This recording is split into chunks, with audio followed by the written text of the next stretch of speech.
अगर आप हमारे चैनल पर नए हैं तो हमारे चैनल को सब्सक्राइब करें और हमारे वीडियो को सबसे पहले देखने के लिए बेल आइकन को प्रेस करें। गुप्त कुल भारत के प्राचीन राजकुलों में से एक था। भारत के प्राचीन इतिहास में इस वंश के काल को स्वर्णिम काल कहा गया है। कुषाण साम्राज्य के पतन के बाद मगध पर गुप्त साम्राज्य का अधिकार हुआ। गुप्त वंश ने संस्कृति की एकता को फिर से एकजुट किया। इस वंश ने सनातन धर्म का पूर्ण रूप से विकास किया। इस वंश के कई राजा प्रतापी हुए। इस वंश के राजा ने अपना साम्राज्य उत्तर व दक्षिण के कांजीवरम तक फैला लिया था। इस गुप्त कुल के एक वीर पुरुष श्रीगुप्त ने इस वंश का प्रारंभ किया, जिसने आगे चलकर भारत के बहुत बड़े हिस्से में मगध साम्राज्य का फिर से विस्तार किया। कुषाण साम्राज्य के पतन के समय उत्तरी भारत में जो अव्यवस्था उत्पन्न हो गई थी, उसका लाभ उठाकर बहुत से प्रांतीय शासक व सामंत राजा स्वतंत्र हो गए थे।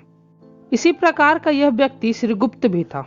चीनी यात्री इत्सिंग के अनुसार उसने मगध के कुछ पूर्व में नालंदा के प्राय 40 योजन पूर्व की तरफ अपने राज्य का विस्तार किया था। अपनी शक्ति को स्थापित कर लेने के कारण उसने महाराजा की पदवी धारण की। श्रीगुप्त शक्तिशाली और समृद्ध राजा था।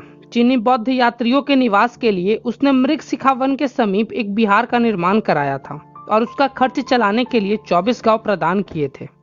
गुप्त लोग खुद बौद्ध नहीं थे, पर क्योंकि बौद्ध तीर्थ स्थानों का दर्शन करने के लिए बहुत से चीनी यात्री इस समय भारत में आने लगे थे। इतिहासकार केपी जायसवाल के अनुसार श्रीगुप्त भारशिवों के अधीन छोटे से राज्य प्रयाग का शासक था। इसके द्वारा धारण की गई उपाधि महाराजा सामंतों द्वारा धारण की जाती थी, जिससे यह अनुमान लगाया जाता है कि श्रीगुप्त किसी शासक के अधीन शासन करता था।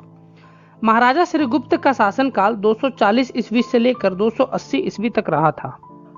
श्रीगुप्त के बाद उसका पुत्र घटोत्कच गुप्त साम्राज्य का उत्तराधिकारी बना। घटोत्कच तत्सामयिक संघ साम्राज्य का सेनापति था। उस समय संघ जाति ब्राह्मणों से बलपूर्वक क्षत्रिय बनने को आतुर थे।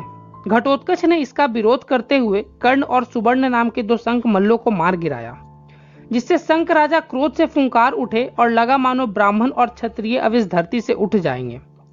घटोत्कच बहुत शक्तिशाली राजा था। घटोत्कच ने भी महाराजा की उपाधि धारण की।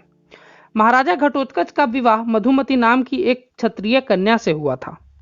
घटोत्कच के काल की कुछ मुद्राएं ऐसी मिली है जिन पर श्री घटोत्कच गुप्तस्य या केवल घट लिखा मिला है। घटोत्कच का शासन काल 280 ईस्वी से लेकर 319 ईस्वी तक रहा था। घटोत्कच के बाद महाराजा धीराज चंद्रगुप्त प्रथम हुए। गुप्त वंश के पहले 2 राजा केवल महाराजा कहे गए, पर चंद्रगुप्त को महाराजा धीराज कहा गया। इससे यह प्रतीत होता है कि उसके समय में गुप्त वंश की शक्ति बहुत बढ़ गई थी।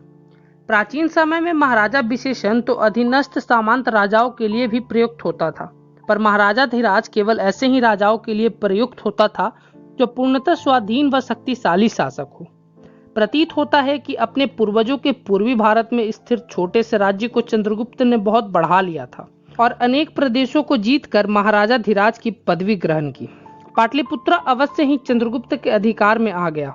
मगध तथा पश्चिम में उत्तर प्रदेश के बहुत से प्रदेशों को जीत लेने के कारण चंद्रगुप्त के समय में गुप्त साम्राज्य बहुत विस्तृत हो गया था। इन्हीं विजयों और राज विस्तार की स्मृति में चंद्रगुप्त ने एक नया संवत चलाया था, जो गुप्त संवत के नाम से इतिहास में प्रसिद्ध है।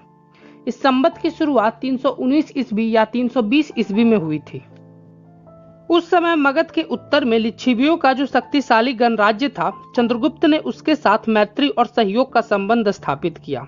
कुषाण काल में इस प्रदेश में सबसे प्रबल भारतीय शक्ति लिच्छवियों की ही थी। उन्होंने स्वयं भी कुछ समय तक पाटलिपुत्र को अपने अधिकार में रखा और उन्हीं की सहायता से चंडसेन कारस्फर ने सुंदर वर्मा को परास्त किया। लिच्छवियों का सहयोग प्राप्त किए बिना चंद्रगुप्त के लिए अपने राज्य का विस्तार कर सकना संभव नहीं था।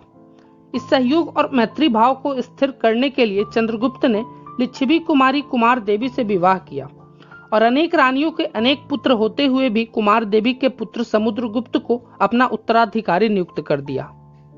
कुमार देवी लिच्छवी राजा की पुत्री और उत्तराधिकारिणी थी, इसीलिए चंद्रगुप्त के साथ विवाह हो जाने के बाद गुप्त राज्य और लिच्छवीगण मिलकर एक हो गए थे। चंद्रगुप्त के कुछ सिक्कों पर उसका और कुमार देवी का चित्र दिया गया है। इन सिक्कों पर चंद्रगुप्त तथा कुमार देवी दोनों का नाम भी एक साथ अंकित है। चंद्रगुप्त के राज्य की राजधानी पाटलिपुत्रा थी। महाराजा धीराज चंद्रगुप्त प्रथम ने बंगाल से प्रारंभ कर पश्चिम में अयोध्या और प्रयाग तक के विशाल प्रदेश का स्वामी था और लिच्छवियों के सहयोग से ही इस पर अबाधित रूप से शासन करता था। इस प्रतापी गुप्त सम्राट का शासनकाल इतिहासकार हेमचंद्र राय चौधरी के अनुसार 319 ईस्वी से लेकर 328 ईस्वी तक रहा था। इसके बाद समुद्रगुप्त मगध के राज सिंहासन पर बैठा और उसने पूर्ण रूप से मगध का विस्तार किया।